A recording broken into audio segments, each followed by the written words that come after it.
In this video, we're going to graph the quadratic function f of x is equal to the opposite of x squared minus 6x minus 2 together.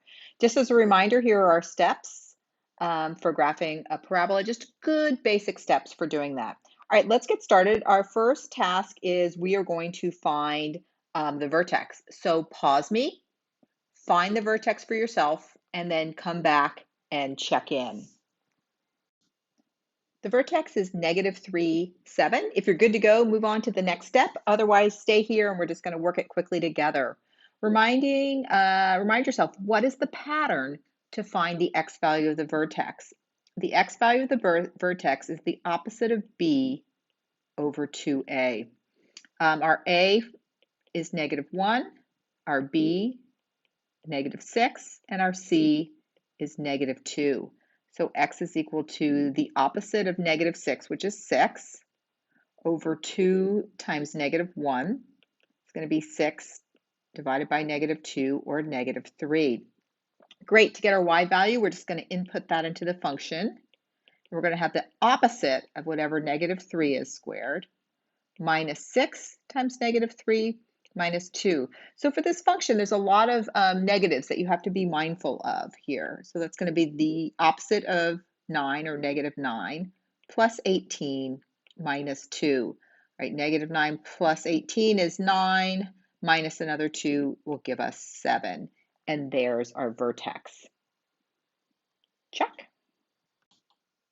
All right, our next step is to see, does the parabola open up or down? We'll use our a value for that. Since our a value is negative, we know the parabola is going to open down. This will just be a really great check-in when we go to graph to see if that's correct. Check.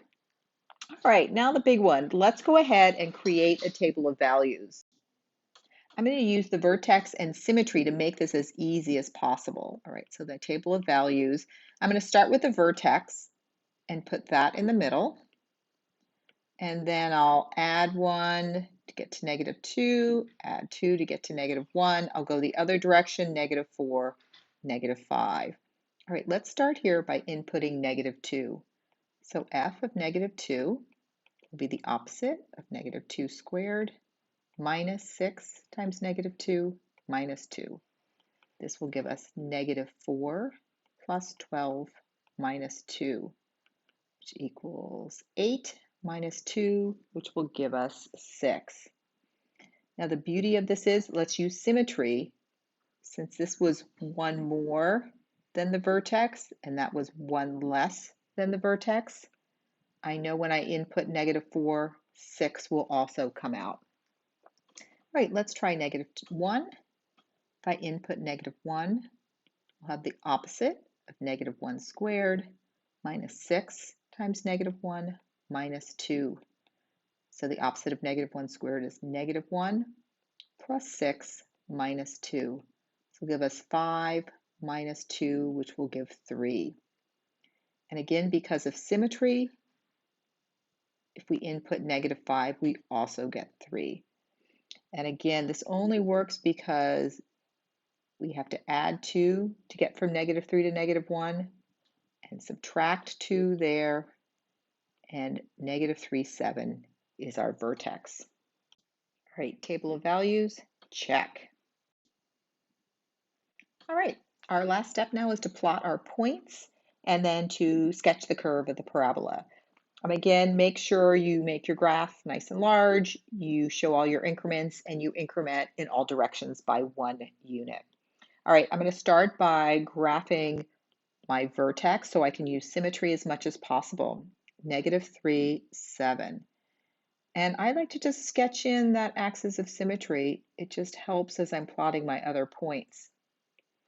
All right, my next point I'm going to do -2, 6, and its mirror or symmetrical point, -4, 6. Well, this feels good because I know it's got to open down, and the vertex is that maximum point. Let's go -1, 3, and its mirror point, -5, 3. All right, now that I have these points, I'm going to draw the best curve I can that fits through them. Notice I don't have any straight lines, and we're going to come down. Now, to make this more accurate, it might have been useful to find the y-intercept. What is the value for x when I input 0? So it's going to be opposite of 0 squared minus 6 times 0 minus 2. So I know that's going to be negative 2. So my y-intercept is negative 2. If I had graphed that, I maybe could have made my curve just a little bit more accurate.